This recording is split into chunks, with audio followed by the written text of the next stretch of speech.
नमस्कार, दोपहर के 1:30 बजने को हैं। आप देख रहे हैं अपना उत्तराखंड। आपके साथ मैं हूं कंचन डोगरा नेगी।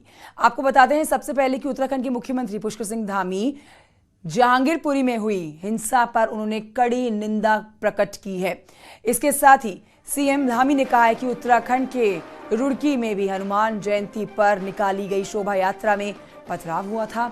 इस घटना के जो भी आरोपी हैं उनके खिलाफ सख्त से सख्त कार्रवाई की जाएगी। ये बड़ी खबर आपको बता रहे हैं, ऐसी घटनाएं बर्दाश्त नहीं होगी। सीएम उत्तराखंड पुष्कर सिंह धामी ने साफ कर दिया है। रुड़की में आपको ध्यान होगा पथराव किया गया था। जहांगीरपुरी हो या उत्तराखंड के रुड़की के समीप वाले गांव में हुए हैं, दोनों जगह पर बहुत सख्ती होनी चाहिए और इस प्रकार की घटना की जितनी निंदा की जाए उतनी कम है। इस प्रकार से धार्मिक उन्माद फैलाना जो है ये देश के हित में नहीं, किसी के भी हित में नहीं है। और हमने उत्तराखंड के अंदर जो ये घटना हुई है हमने इसको सख्ती से लिया है। कानून व्यवस्था जो है वहाँ पर बनी रहे, उसके लिए कानून अपना काम ठीक तरीके से वहाँ पर कर रहा है। क्योंकि वहाँ पर भी जो है इस प्रकार की घटना हुई, उसी दिन हनुमान जयंती के दिन पथराव हुआ है। वहाँ पर हमने सख्ती से जिन लोगों के जो भी आरोपी है उन पर सख्त कार्रवाई करने के लिए कहा। सीएम पुष्कर सिंह धामी चंपावत सीट से उपचुनाव लड़ सकते हैं, ऐसी सोर्सेस के हवाले से जानकारी मिल रही है। चंपावत सीट को लेकर पार्टी हाईकमान से हरी झंडी मिल चुकी है और आपको बताएं कि बीजेपी जल्द ही इसकी एक ऑफिशियल इसको डिक्लेयर भी कर सकती है। वहीं ये भी खबर है कि चंपावत विधायक कैलाश गहतोड़ी, जिलाध्यक्ष और महामंत्री को भी जल्द देहरादून इसके लिए बुलाया जा सकता है। तो देहरादून रवाना होने से पहले सीएम पुष्कर सिंह धामी ने चंपावत से चुनाव लड़ने पर कहा, मेरे लिए चुनाव लड़ने को लेकर चंपावत के साथ और एक दो जगहों से चुनाव लड़ने की बातें सामने आई हैं। आखिरी फैसला जो है वो आला कमान का लेना है। मैं उनका शुक्रिया अदा करना चाहता हूं जो लोग मेरे लिए अपनी सीट छोड़ने को तैयार हुए हैं। हम आपको बताते हैं सीएम धामी 2 दिवसीय दौरे पर दिल्ली पहुंचे हुए थे। अभी चंपावत भी है और अनेकों स्थानों से ऐसा सभी लोगों ने मुझे कहा है। मैं सभी का आभार व्यक्त करता हूं, सब लोगों का इतना स्नेह दिया। अंतिम निर्णय हमारी पार्टी हाईकमान को लेना है। जब भी निर्णय होगा तो आप लोगों को बता देंगे। सुनील नप्रभात हमारे साथ और जानकारी के साथ इस खबर पर मौजूद है। सीधे रुख करते हैं देहरादून की तरफ। सुनील नप्रभात, कैलाश गहतोड़ी वो शख्स हैं, वो विधायक है जिन्होंने सबसे पहले अपनी सीट ऑफर की थी मुख्यमंत्री पुष्कर सिंह धामी को, लेकिन असमंजस की स्थिति तब भी बरकरार थी और अब भी बरकरार है। लेकिन अब जो खबरें आ रही हैं उन पर ऑफिशियली डिक्लेयर हम कब होते हुए देखेंगे, जब वो बात आएगी सामने कि अब चंपावत से पुष्कर सिंह धामी जो हैं वो उपचुनाव लड़ने वाले हैं।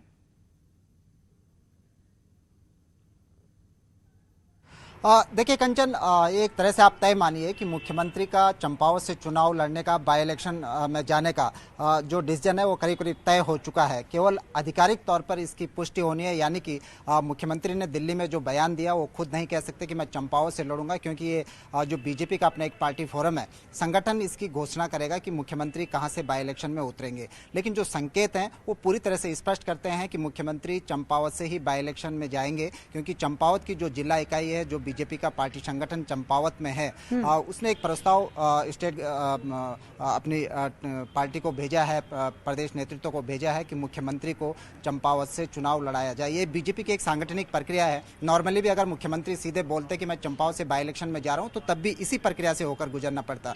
इसके बाद जब प्रदेश को ये प्रस्ताव आ गया है, अब सिर्फ ये देखना है कि कब आधिकारिक तौर पर घोषणा होती है और कब जो विधायक हैं चंपावत के कैलाश गहतोड़ी वो अपना रिजाइन पार्टी को भेजते हैं, सरकार को भेजते हैं। वो पहले रिजाइन देंगे, उसके बाद जो ये प्रक्रिया है, एक बार आप प्रक्रिया हमारे दर्शकों को ठीक से बताइए, विस्तार से बताइए कि किस तरह से इस प्रोसेस को आगे बढ़ाया जाएगा, क्योंकि जो मौजूदा विधायक हैं कैलाश गहतोड़ी, जब तक वो रिजाइन नहीं देते तब तक वहां से उपचुनाव नहीं होगा। तो ये प्रक्रिया कैसे होती है और कैसे आगे बढ़ती है, कैसे इस सीट से उपचुनाव लड़ेंगे मुख्यमंत्री?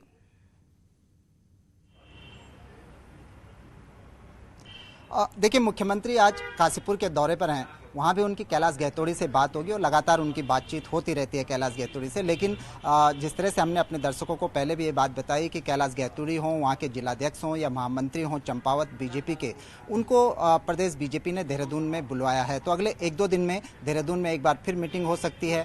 फाइनली तौर पर इस बात पर मोहर लग सकती है कि मुख्यमंत्री चंपावत से चुनाव लड़ेंगे और क्या आगे का रोड मैप होगा। हालांकि 24 अप्रैल को देहरादून में बीजेपी की बड़ी मीटिंग होने जा रही है। इसमें राष्ट्रीय महामंत्री BL संतोष यहाँ पर मौजूद होंगे। तो उसी समय कोर ग्रुप की भी मीटिंग होगी और हो सकता है कि आधिकारिक तौर पर 24 अप्रैल को ये घोषणा हो जाए या 24 अप्रैल के बाद ये घोषणा हो जाए कि मुख्यमंत्री चंपावत से चुनाव लड़ेंगे। वहां से जो बीजेपी की अपनी जिला इकाई है उसने प्रदेश इकाई को, प्रदेश संगठन को प्रस्ताव भेजा है। ठीक इसी तरह से जब यहाँ से मोहर लग जाएगी तो कैलाश गहतोड़ी को बोल दिया जाएगा कि वो अपना रिजाइन प्रस्तुत करे। कैलाश गहतोड़ी सरकार को रिजाइन देंगे। ठीक है, 18 तारीख आज होगी सुनील प्रभात, आप कह रहे हैं 24 तारीख के बाद ऑफिशियली डिक्लेयर कर सकते हैं। शुक्रिया आपका जानकारी के लिए। तो आपको बताते हैं कि आज नेता विपक्ष यशपाल आर्य ने अपना पदभार संभाल लिया। यशपाल आर्य ने विधानसभा ऑफिस में चार्ज ले लिया है। अब पद संभालने के बाद यशपाल आर्य ने कहा है कि विपक्ष हर जरूरी मुद्दे पर जनता की आवाज को बुलंद करेगा और सरकार को घेरेगा। इस मौके पर कांग्रेस प्रदेश अध्यक्ष करण माहरा, प्रदेश प्रभारी देवेंद्र यादव, उपनेता भुवन कापड़ी के साथ कुछ गिने चुने विधायक ही मौजूद रहे। वहीं इस दौरान 19 में से कुल आपको बताएं कि 10 विधायक ही मौजूद थे, जबकि कल प्रदेश अध्यक्ष के चार्ज के वक्त 8 विधायक मौजूद रहे थे। वहीं उपनेता भुवन कापड़ी ने कहा कि सब ठीक होगा और कांग्रेस सदन से लेकर सड़क तक जनता के मुद्दे उठाएगी।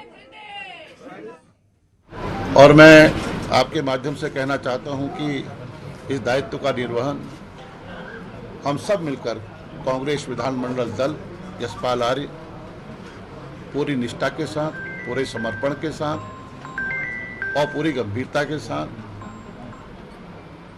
निभाने का काम हम करेंगे। निश्चित रूप से कांग्रेस ने हमेशा सिद्धांतों और मूल्यों की राजनीति की है और हम सदन में लोकतांत्रिक प्रक्रिया के तहत उन मुद्दों को, उन ज्वलंत प्रश्नों को और जो जनता की प्रदेश के आवाम की आवाज है मुखर होकर हम उठाएंगे। और इस वक्त की बड़ी खबर आपको बताएंगे, दिल्ली के जहांगीरपुरी से आती हुई एक बार फिर से बड़ी खबर, जहां पर फिर से पथराव की खबर सामने आ रही है। देखिए, जहांगीरपुरी में एक बार फिर से पथराव की खबर और पुलिस टीम पर पत्थरबाजी की गई है। पुलिस टीम पर भीड़ पत्थरबाजी कर रही है। तस्वीरें भी आपको दिखाएंगे, लेकिन बड़ी खबर आपको बता रहे हैं, हनुमान जयंती के बाद एक बार फिर से जहां पर भारी सुरक्षा बल की तैनाती की गई थी, आज मामला थोड़ा शांत लग रहा था, लेकिन अब जो तस्वीरें आपके सामने आ रही हैं वो सामने फिर आती तस्वीरें इस साफ बयां करती है कि सब कुछ ठीक नहीं है। मामला अभी भी ठंडा नहीं हुआ है क्योंकि लोगों का गुस्सा फिर दिखा है और इस बार पुलिस की टीम के ऊपर ही पथराव किया गया है। देखिए, यहाँ पर चाक चौबंद सुरक्षा और सुरक्षा बल की भारी भरकम भीड़ इस समय मौजूद, जहां पर सुबह तक काफी मामला शांत नजर आ रहा था, लेकिन आज ये जो ताजा तस्वीरें आप देख रहे हैं, खबर आपको बता रहे हैं, अपडेट आपको इसमें दे रहे हैं, वो एक बार फिर से पत्थरबाजी की है, जहां पर सुरक्षा बल के ऊपर ही पत्थरबाजी की गई है। सुबह लोग ऑफिस गए, बच्चे स्कूल गए और तमाम जरूरी काम एक बार फिर से शुरू हुए।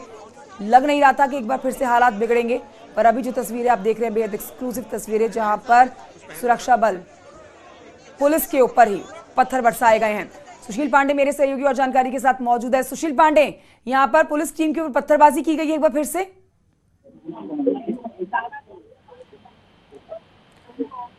सुशील पांडे, आप तक आवाज पहुंच रही है मेरी? बिल्कुल मेरे आवाज पहुंच रही है और आपको बताना चाहूंगा कि क्राइम ब्रांच के कुछ अधिकारी फिलहाल यहाँ पर एक आरोपी को गिरफ्तार करने पहुंचे थे, लेकिन फिलहाल उस आरोपी को पकड़ने जैसे ही अंदर अधिकारी गए, उन पर पत्थरों से हमला किया जाने लगा। हालांकि किसी भी पुलिस वालों के हताहत होने की खबर फिलहाल अभी नहीं है, लेकिन ये बेहद चौंकाने वाली स्थिति है कि इतने आला अधिकारी होने के बावजूद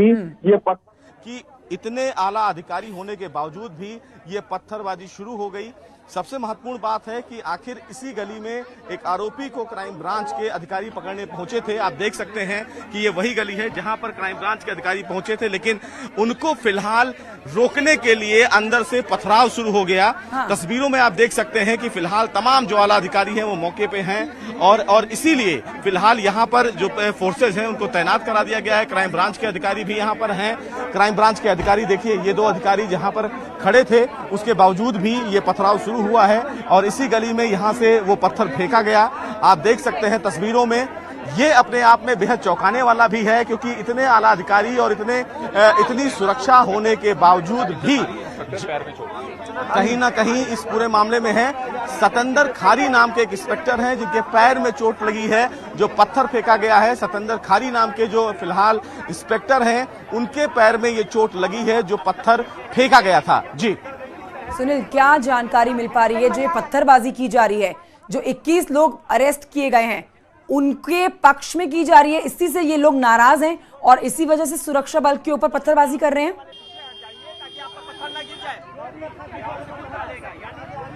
जी देखिए, सबसे महत्वपूर्ण बात है कि जो पुलिस वाले हैं वो यहाँ पर मीडिया कर्मियों को भी पीछे इसीलिए कर रहे हैं ताकि किसी भी मीडिया कर्मियों पर पत्थर ना हो। लेकिन ये अपने आप में है, मैं आपको दिखाना चाहूंगा।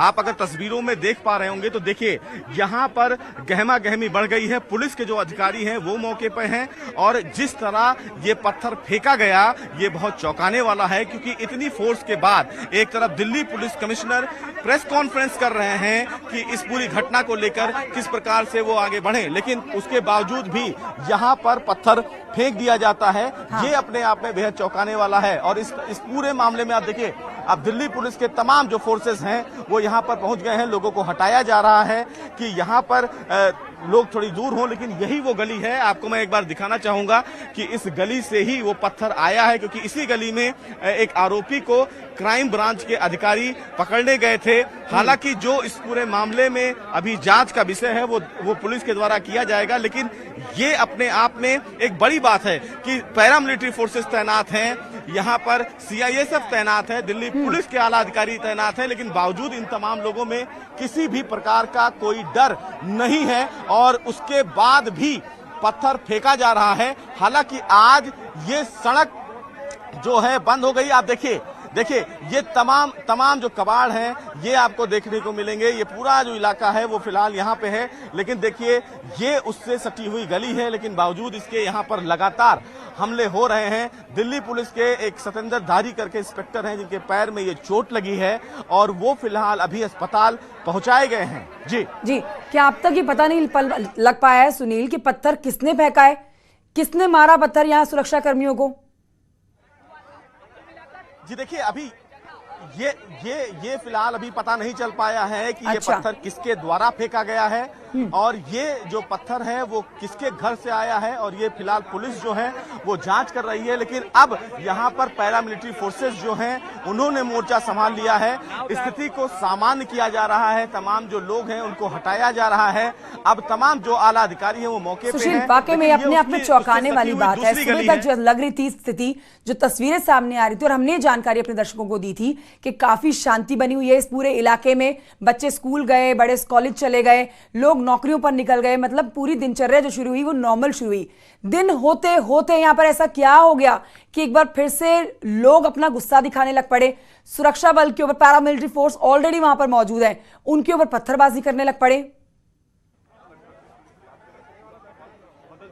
जी बिल्कुल देखिए, साफ तौर से ये कहीं ना कहीं एक बड़ा चौंकाने वाला विषय है कि इतनी बड़ी भारी मात्रा में पुलिस फोर्स तैनात है और तमाम अधिकारी मौके पे हैं और बिना किसी डर के एक बार फिर से पत्थर हुआ। किसके घर से पत्थर आया ये अभी फिलहाल जांच का विषय है, लेकिन ये अपने आप में एक चौंकाने वाला विषय है, क्योंकि देखिए तमाम जो लोग हैं वो भी यहीं रहते थे और ये आप लोग यहीं रहते हो। ये पत्थर किधर से आया, कुछ जानकारी पता चली? ये कोई छत पे ऊपर से किसी बच्चे ने मारा है, पता नहीं क्या। बच्चे ने मारा है। हाँ। आप लोग कहाँ थे उस टाइम जब पत्थरबाजी हो रही थी? इसी गली में 800। तो आप इसके बगल की गली में रहते हैं? हाँ। देखिए ये तमाम जो लोग हैं वो फिलहाल यहीं पर गली में रहते हैं। इन्हीं की अगली गली में इस प्रकार की फिलहाल एक बार फिर से घटना दोहराई गई, पत्थरबाजी की गई, अधिकारी मौके पे हैं। चूंकि ये फिलहाल उन तमाम लोगों के अंदर का गुस्सा है जो फिलहाल निकल के भी आ रहा है। तमाम जो आरोपी परिवार के लोग थे वो उन्होंने कल थाने पर हंगामा किया, आज फिर उनकी तरफ से एक बड़ा आक्रोश देखने को मिला। हाँ। लेकिन ये पत्थर फेंका किस कारण से गया है ये जांच किया जाएगा, क्योंकि साफ तौर से ये पूरा जो इलाका है वो देखिए, इस पूरे इलाके में अब आरएफ डिप्लॉयड कर दी गई है, फ्लैग मार्च कराया जा रहा है। आप देख सकते हैं कि ये देखिए आरएफ की जो फोर्स है वो आपको दिख रही होगी, डिप्लॉयड कर दिया गया है, फ्लैग मार्च करवाया जाएगा आरएफ के द्वारा। ये फिलहाल पैरामिलिट्री फोर्सेस जो हैं वो यहाँ पर अब फ्लैग मार्च कर रहे हैं। शांति व्यवस्था बनाने की कोशिश की जा रही है, दोबारा लोगों को समझाने की कोशिश की जा रही है कि यहाँ पर दोबारा शांति बिल्कुल सुशील, अपने आप में बहुत बड़ी बात है। लोगों में देखिए डर नहीं है, भारी भरकम सुरक्षा बलों की तैनाती के बीच में एक बार फिर से पत्थर चल जाता है। सुशील, एक सवाल मेरा आपसे ये जानने का है कि देखिए अभी एक पत्थर आया है, भीड़ को बेकाबू होते हुए टाइम नहीं लगता है, तो अब ऐसे में क्या सुरक्षा, यहाँ पर सुरक्षा बलों की संख्या बढ़ा दी गई है? अब कैसे इस पूरे इलाके की घेराबंदी करने के लिए आगे की रणनीति तैयार हो गई है?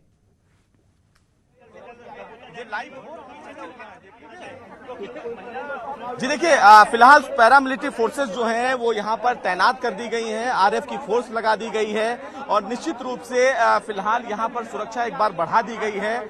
ये फिलहाल सुरक्षा इसलिए बढ़ाई गई है क्योंकि लोगों में भरोसा दिलाया जाए। आरएफ की फोर्सेस देखिए, आरएफ की बटालियन जो है वो यहाँ पर तैनात है, सीआईएसएफ की जो बटालियन है वो तैनात कर दी गई है और ये फिलहाल लोगों के बीच में एक बार फिर से भरोसा और लोगों को समझा बुझाकर भेजा गया है। अधिकारी जो है, पुलिस अधिकारी जो है वो लोगों को समझाकर अब यहां से हटा रहे हैं, लेकिन इस पूरे इलाके को अब कॉर्डन ऑफ कर दिया गया है। संबंधित जो अधिकारी हैं वो मौके पे हैं। चूंकि जो पत्थरबाजी हुई है वो किन कारणों की वजह से हुई है ये देखने वाला विषय है और आखिर वो कौन लोग हैं जो इतनी सुरक्षा व्यवस्था के बावजूद बिना डरे इस प्रकार के हमले कर रहे हैं। जी, सुरक्षा बलों के ऊपर ये जो हमला किया गया है ये तो जांच का विषय है यहाँ पर सुशील, लेकिन एक सवाल ये भी बनता है, जो आसपास के लोग हैं, जो वहां पर लोग मौजूद हैं, वो चश्मदीद माने जाएंगे। जाहिर तौर पर उनमें से कुछ लोगों ने जरूर देखा होगा कि पत्थरबाजी किसने की है, ये जांच का विषय है, लेकिन लोग वहां के कह क्या रहे हैं, क्या बता रहे हैं, क्या उनके मन में डर बना हुआ है? दो समुदाय जब आमने सामने आए तो डर का माहौल हो गया था हनुमान जयंती के दिन। जी देखिए, मैं आपको पहले दिखाऊं कि फिलहाल लोगों के बीच में जो डर है या लोगों के बीच में जो बातें चल रही हैं वो फिलहाल आपको दिखाएंगे। देखिए, संबंधित जो अधिकारी हैं वो फिलहाल यहां से हैं, लेकिन देखिए ये अपने आप में एक बड़ा विषय है क्योंकि साफ तौर से आप देखिए इस पूरे इलाके को अब कॉर्डन ऑफ कर दिया जाएगा क्योंकि ये जो फिलहाल पथराव हुआ है वो वाकई एक सवाल है, बड़ा सवाल है कि आखिर पथराव इतनी सुरक्षा के बीच में हुआ क्यों? क्या ये लोग इस सुरक्षा व्यवस्था से फिलहाल संतुष्ट नहीं हैं? क्या इनके बीच में कोई डर नहीं है? ये एक बड़ा सवाल है। आखिर लगातार धरपकड़ जो है इस पूरे मामले में चल रही है, लेकिन जिस तरह हमले हुए ये कहीं ना कहीं सवाल खड़े कर रहे हैं सुरक्षा एजेंसियों पर। और ये पूरा जो इलाका है, आप देखिए ये सी ब्लॉक का इलाका है जहां पर लगातार पुलिस का जो मोर्चा था वो यहाँ पर बना हुआ था। पुलिस और पैरामिलिट्री फोर्सेस बटालियन यहाँ पर तैनात कर दिए गए थे, लेकिन बावजूद इसके यहाँ पर ये पत्थरबाजी हुई। इस पूरे इलाके को आप देखिए, इस पूरे इलाके को फिलहाल कॉर्डन ऑफ कर दिया गया है और लोगों में गुस्सा भी है क्योंकि ये जो रास्ता है वो फिलहाल बंद कर दिया गया है सुरक्षा एजेंसियों के द्वारा। लेकिन जो तैयारी पुलिस की थी सुरक्षा को लेकर, तमाम लोगों को समझाने को लेकर, वो कहीं ना कहीं कमी देखी गई क्योंकि लोगों के बीच में गुस्सा और घरों से अगर पत्थरबाजी हो रही है तो निश्चित रूप से वो पत्थर किसने फेंका, क्या कोई औरत ने फेंका, क्या किसी बच्चे ने फेंका, ये देखने वाली बात होगी क्योंकि क्राइम ब्रांच के 3 अधिकारी जब उस गली में दबिश के लिए जा रहे थे तभी उन पर अटैक किया गया। हालांकि एक जो इंस्पेक्टर हैं उनके पैर में चोट आई है, उनको फिलहाल यहां से हॉस्पिटल भेजा गया है, लेकिन ये वाकई में अपने आप में सुरक्षा व्यवस्था पर एक बड़े सवाल हैं कि इतनी सुरक्षा के बीच में आखिर पत्थरबाजी हुई कैसे? जी बिल्कुल, एक सवाल मेरा आपसे सुशील उन 2 मुख्य चेहरों से जुड़ा हुआ है। यूं तो 21 लोगों की गिरफ्तारी की गई है, लेकिन मोहम्मद असलम और अंसारी वो 2 चेहरे हैं जो कि प्रमुख आरोपी बताए जा रहे हैं इस पूरे घटनाक्रम के, इस पत्थरबाजी के, इस हिंसा के। इनके परिवार कितने दूर हैं जहां पर पत्थरबाजी फिर से हुई है और आसपास के लोग क्या बता रहे हैं? क्या इनके आसपास के लोगों का गुस्सा देखा गया है या फिर कुछ और? जी देखिए, असलम और जो अंसार जिसकी आप बात कर रही हैं उनका जो घर है वो फिलहाल इस गली से दूसरी तरफ है। यानी कि जिस साइड में मस्जिद थी, यानी कि जो शोभा यात्रा जिस साइड से निकल रही थी उस साइड उनका मकान है, लेकिन ये गली उन तमाम लोगों के घरों को जोड़ती हुई है। जैसे मैं आपको दिखाऊं, एक गली है, ये फिलहाल सी ब्लॉक की गली है। ये वो गली है जिसमें असलम के घर को देखा जा सकता है, और इसी गली में आगे की तरफ जो सीधे निकल जाएगी जब सड़क पर, तो ये फिलहाल मस्जिद की तरफ ये पूरा जो रास्ता है वो निकलता है। तो ये इस प्रकार की गलियां हैं जहां से लोग इधर इस रास्ते पर और उस रास्ते पे आ सकते हैं, लेकिन इन तमाम गलियों में सुरक्षा व्यवस्था चाक चौबंद थी, पैरामिलिट्री फोर्सेस तैनात है। आप देखिए तस्वीरों में कि आरएफ की फोर्स फिलहाल हर गली पर डिप्लॉयड की गई है। हर गली पर कल से ही आरएफ की जो फोर्स है, दिल्ली पुलिस के जो अधिकारी हैं वो और तमाम जो जवान हैं वो खड़े हैं। लेकिन देखिए, बावजूद इसके, बिना किसी डर के अगर क्राइम ब्रांच के अधिकारी जांच के लिए अंदर जाते हैं तो उन पर अटैक किया जाता है। सुशील, यही सबसे बड़ी चुनौती मान लेते हैं हम, क्योंकि जो गलियां आप दिखा रहे हैं, ये तंग गलियां, संकरी गलियां जो हैं, इनमें कई हजारों मकान हैं और कई हजारों लोग यहां रहते हैं। पत्थर कहां से फेंका गया, किसने फेंका, ये सब जांच का विषय है। लेकिन इन लोगों का गुस्सा और बेकाबू ना हो, ये लोग और उग्र ना हो, इसके लिए अब क्या तैयारी कर ली गई है? क्या अनाउंसमेंट की जाएगी? क्या घर घर जाके इन लोगों से बात की जाएगी? जी देखिए, अगर मैं तैयारियों का दिखाऊं, आपको तैयारियां दिखाऊं, तो देखिए डिप्लॉयमेंट कर दिया गया है आरएफ की फोर्सेस। डिप्लॉयमेंट दिखाए, आप तस्वीरों में देख रही होंगी, आरएफ की फोर्सेस जो हैं वो दोबारा फ्लैग मार्च कर रही हैं। पैरामिलिट्री फोर्सेस जो हैं वो दिल्ली पुलिस की तरफ से तैनात कर दी गई हैं। दिल्ली पुलिस के आला अधिकारी यहां पर हैं, आरएफ की फोर्सेस यहां पर हैं। तो ये कहीं ना कहीं अपने आप में ये एक व्यवस्था दिखा रही है कि लोगों को फिर से समझा बुझाकर अंदर की तरफ ले जाया जा रहा है। दिल्ली पुलिस के अधिकारी जो हैं, दिल्ली पुलिस के जो जवान हैं वो मौके पर हैं। आप देखिए, आरएफ की फोर्स जो है वो तैनात है, अतिरिक्त जो पुलिस बल हैं वो भी तैनात है। लेकिन देखिए, आप देखिए कि आप साफ तौर से आप देख भी सकते हैं कि लगातार लोगों से ये अपील किया जा रहा है कि शांति व्यवस्था बनाए रखिए, हमें अपना काम करने दीजिए।